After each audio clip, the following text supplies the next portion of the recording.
జాతి మరిచిపోయిన వీరులు. ఎందుకంటే వీళ్ళ గాంధీల పేర్లు ఎయిర్పోర్ట్లకు హాస్పిటల్కి అన్న ఒకటి పెడితే అయిపోయిందండి. సుభాష్ చంద్రబోస్ ఉన్నాడు, లాలా లజపత్ రాయ్ ఉన్నాడు, భగత్ సింగ్, 23 సంవత్సరాల ఉరితాడు ముద్దాడిన బిడ్డలు ఉన్నారు. ఎవడు ముద్దాడిండండి? నైరు ముద్దాడిండా? నైరు కూతురు ముద్దాడిందా? నైరు మనమడు ముద్దాడిండా? ఏం భలే మాట్లాడుతున్నారు. కోట్ల మంది వీరులు త్యాగాలు చేసిండ్రు. ఎప్పుడంటే గాంధీ గారు, నెహ్రూ గారు ఏదో చుట్టపుగా జైళ్ళకు పోయేవాళ్ళు, వాళ్ళకి అన్ని రకాల సౌకర్యాలు ఉండేవి. విఐపి సుభాష్ చంద్రబోస్ అంటే వీరులు, వాళ్ళు మా ఆదర్శంగా తీసుకుంటాం. భగత్ సింగ్ కావచ్చు, చంద్రశేఖర్ ఆజాద్ కావచ్చు, సుఖ్దేవ్ కావచ్చు, మంగల్ పాండేని ఆదర్శంగా తీసుకుంటాం. బ్రిటిష్ వాళ్లకు మొదటి గుండు ఎదురొడ్డిన వీరుడు. వీళ్ళ పేర్లు తీస్తారండి. జాతి చరిత్రంతా వక్రీకరించారు, చరిత్రంతా వక్రీకరించారు. ఎవడండి సర్దార్ వల్లభాయ్ పటేల్ ఆఫ్టర్ ఫ్రీడమ్ ఏం కోరుకున్నారండి? ఎవరండి అసలు? నిజంగా చెప్పండి, ఒక్కరనే చెప్పండి. ఇది గాంధీస్, వాళ్ళు గాంధీసా? గాంధీసా? గాంధీసా? నేను ఒక్కటండి, వీళ్ళకన్నా ఎక్కువ త్యాగాలు చేసిన వాళ్ళు ఉన్నారు. వాళ్ళ వంతు వాళ్ళ పాత్ర పోషించారు. ఆ తరానికి వాళ్ళు త్యాగం చేశారండి. గాంధీ నేరు గురించి మాట్లాడుతున్నా మీరు. మన ఫ్రీడమ్ ఫైటర్స్ త్యాగం. వీళ్ళు వేరే వాళ్ళ పేరుని హైజాక్ చేశారు. వీళ్ళు వేరే వాళ్ళ పేరుని హైజాక్ చేశారు. ఎట్లా పంచుతారండి దేశం? ఎవరిని అడిగి పంచుతారండి? గాంధీ నేరు కూర్చోండి, 2 లక్షల మంది 50,000 మంది ఆడపిల్లలు రైలు పట్టాల మీద మానభంగాలు చేస్తే ఎవరు ఉండాలండి? హిందువులని జాతి చచ్చిపోతాం కూర్చున్నామా హిందువులం? ఎవరి కోసం అంటే కేక్ కట్టేస్తారు దేశాన్ని. ప్రపంచ పటంలో చూడు, ఇటువైపు బంగ్లాదేశ్ అంటే అప్పుడు తూర్పు పాకిస్తాన్, ఇటువైపు పాకిస్తాన్. ఇట్లా వస్తారా? ఎక్కడైనా ప్రపంచంలో ఏమైనా బుద్ధుని తీసుకురండి, ఇంటలెక్చువల్స్ని అడగండి, ఇండియన్ మ్యాప్ పెట్టండి. 40 ఏళ్ళ ఎట్లా కోచిర్రా ముక్కని. నిరంతరం అగ్నిగుండం, అగ్నిగోళం ఈరోజు ఇండియా. చచ్చిపోయారు కాబట్టి మేము మాట్లాడలేము కొన్ని మాటలు. చెప్పండి ఎట్లా వస్తారు? ఈరోజు కూడా 5 కోట్ల 6 కోట్ల మంది బంగ్లాదేశీలు అస్సాము, ఇండియాలా రోహింగ్యాలు దొరికినోడికి దొరికినట్లు సౌదీకి వస్తుందాం. ఒమన్, బంగ్లాదేశ్ ఒమన్, రోహింగ్యాను ఒమన్. ఎవడబ్బా సొమ్మురా? ఎక్కడ బతకకుండా మమ్మల్ని ఒక్క దేశంలో బతకనిచ్చట్లేరు. పొమ్మన్. దేశమే లేనప్పుడు, దేశ భద్రత లేనప్పుడు ఎక్కడ పోయి బతరని అంటున్నా. దయచేసి మీరు నాకు ఇంకా ఇబ్బందికరమైన, ఎందుకంటే భగత్ సింగ్ లాంటి బిడ్డలండి ఈ దేశంలో. వాళ్ళ ఏం ఆశించచ్చారండి? అల్లూరి సీతారామరాజు ఎందుకు కొడ్డాడు? ఎవడి గురించి? రాహుల్ గాంధీ గురించి గుండెల తుపాకులు కించుకున్నాడా? రాకేష్ రెడ్డి గురించి గుండెలల్లో గుండ్లు కాల్పించుకున్నాడా? దేనికి అసలు? వీళ్ళు కాల్చుకున్నది దేనికి? లక్షల కోట్ల అప్పు చేసి, అవినీతి చేసి, 2G స్కాములు, OG స్కాములు, ఆకాశంలో స్కాములు, భూమిలోకంలో స్కాములు, అడుగడుగున అవినీతి, విదేశాలకు మళ్ళీ పట్టం కట్టడానికా? రక్తం రక్తమేనండి. నేను చెప్పట్లేదు, చరిత్ర చెప్తుంది. చాణుక్యుడు చెప్పిండు. అఖండ భారత్ కలలు కన్నా చాణుక్యుడు చెప్పిండు, పరాయి దేశస్తులు, పరాయి దేశ రక్తం కూడిన వాళ్ళు ఎప్పుడు మన వాళ్ళు కారు. దయచేసి భారతీయులందరూ గమనించాల్సింది, హిందువులంతా గమనించాల్సింది, ముఖ్యంగా ముస్లిం సోదరులు కూడా గమనించాల్సింది. ముస్లిం సోదరులు చాలామంది ఉన్నారు. ముస్లిమ్స్ దేశం గురించి ప్రాణాలు అర్పించిన వాళ్ళు. షోయబుల్ ఖాన్ లాంటి నిజాం చేతులు అందించబడ్డారు. చాలామంది ఉన్నారు. అలా అని కాదు, కానీ ఏంటి? ఎవరు వీళ్ళంతా? వీరు లక్షల మంది అపోవాలా? ఏమేమి లెటర్లు రాసిచ్చిన తెలుసు. సుభాష్ చంద్రబోస్ని పట్టిస్తామని రాసిస్తారండి. ఎవరండి మీరు? ఒక వీరుని ఎట్లా పట్టిస్తారు మీరు? ఎవరు మహాత్మా గాంధీ, ఎవరు జవహర్లాల్ నెహ్రూ? మా బిడ్డను పట్టేందుకు భారతీయుణ్ణి. ఆ కాలంలో IRS 1930 కాంగ్రెస్ ప్రెసిడెంట్ అట్లేడ్చి రాజీనామా చేయించారు. ఆ దేశభక్తుని చంపిన వ్యక్తులండి వాళ్ళు. ఈ దేశం నుంచి పారిపోయే పరిస్థితి ఎందుకు వచ్చింది? అంత మీకేమో రెడ్ కార్పెట్ ఇన్విటేషన్ బ్రిటిష్ ప్రభుత్వం. మరి వీరులకు ఇట్లా ఎందుకు?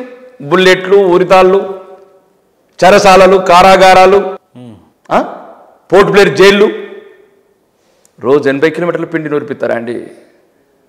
గాంధీ నేరు ఎప్పుడు చేసిండండి అవన్నీ? లోపల కూర్చుని డైరీలు రాశారు. సుభాష్ చంద్రబోస్ను పట్టిస్తామన్న చరిత్ర ఇదంతా తీయండి. మరి ఇప్పుడు ఈ రోజులలో చంద్రుడి మీదకే అవలీలలుగా పోతున్న ఆధునికత వచ్చింది, 5Gకి వచ్చేసినాము.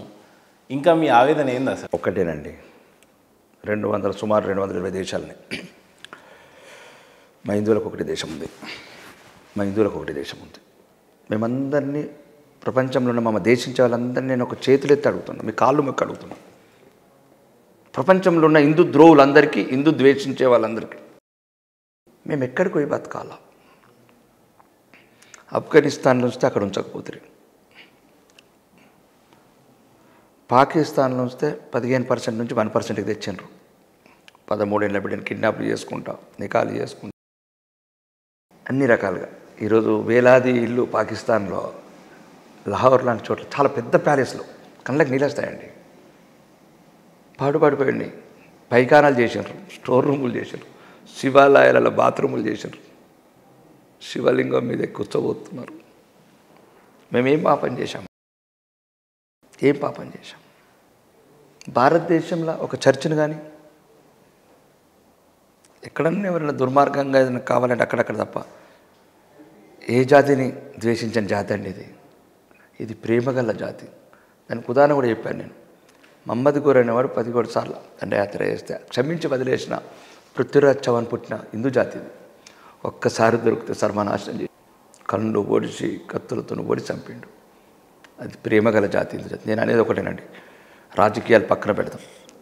ఎక్కడ పోతారు హిందువులు, ఎక్కడ బతుకుతారు హిందువులు? అనుకుంటా కాశ్మీర్లో పండితుల్ని క్లియర్ చేశారు. అనుకుంటా వెస్ట్ బెంగాల్ ఏం చేశామండి పాపం? మమతా బెనర్జీ అలియాస్ ముంతాజ్ బేగంకు మేమేం పాపం చేశాం? 75 సంవత్సరాలు ఆయన ఆమె వయసు అనుకుంటే 5 ఏళ్ళు ఉంటుందచ్చు. జాతికి ఇంత ద్రోహం చేసిపోవాలండి? చెప్పండి. హిందూ ఆడబిడ్డలు అందంగా ఉంటేనే తప్ప. సందేశ్ ఖాళీ ఎన్నొద్దులు దాస్తాం అంటే అంటే ఎంత దారుణం. ఒక ఫేమస్ హిందూ టెంపుల్కి ముస్లిం చైర్మన్ అంటే కక్ష పెంచాలా జాతుల మధ్యన. నేను అందుకోసం 90% ముస్లిమ్స్ మంచి వాళ్ళే. వీళ్ళు రెచ్చగొట్టడం వల్ల తయారవుతున్నారు వాళ్ళు. కాబట్టి ఒకటే చెప్తున్నానండి, మాకున్నది ఒక దేశం, కాపాడుకోవాల్సిందే. మేము కాపాడుకోకపోతే కాశ్మీర్ అవుతుంది, కాపాడుకోకపోతే సందేశ్ ఖాళీ అవుతుంది. నిజామాబాద్ కావచ్చు, బైన్సా కావచ్చు. బైన్సా సంక్రాంతి నాడు సకినాల మీద ఉచ్చబోతారండి. ఏం పాపం చేసిండ్రు హిందువులు? ఎటువైపు వస్తారండి? వాడికి ఏం తెలుసండి బైన్సా వాడికి? పండగ రోజు సకినాలు చేసుకుంటే ఉత్సవస్తారండి. అది వీడియోలు పెట్టి వైరల్ దింపుతారా? మేము ఏం పాపం చేసినాం హిందువులమని అడుగుతున్నాను నేను.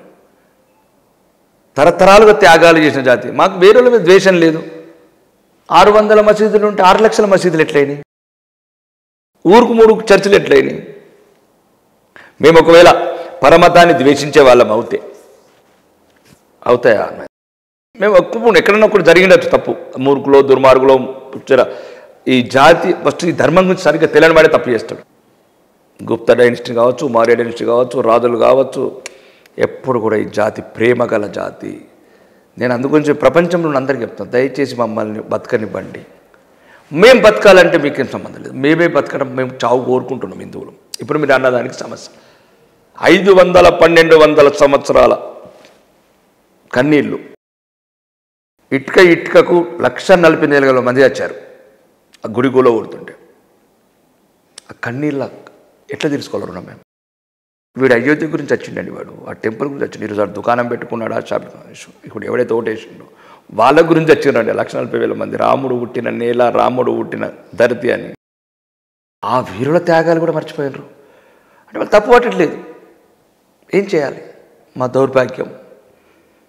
ఒకడు కులం మీద ఆట ఆడుతున్నాడు, ఒకడు మతం మీద ఆట ఆడుతున్నాడు. రాహుల్ గాంధీలో రెచ్చగొడుతున్నారు ప్రజాకర్షణ పథకాలు. రేవంత్ రెడ్డి లాంటి వాళ్ళు రిజర్వేషన్లు ఎత్తేస్తామని ఒక నిందారోపణలు చేస్తున్నారు. మేము ఏకం కావాలి. 10 ఏళ్ళు పరిపాలించిన మనం చేశామా? ఏం చేయలేదండి. ఒకటి దేశం సుభిక్షంగా ఉండాలా, సురక్షిత ఉండాలా, వికసిత భారత్ కావాలంటే భారతీయ జనతా పార్టీ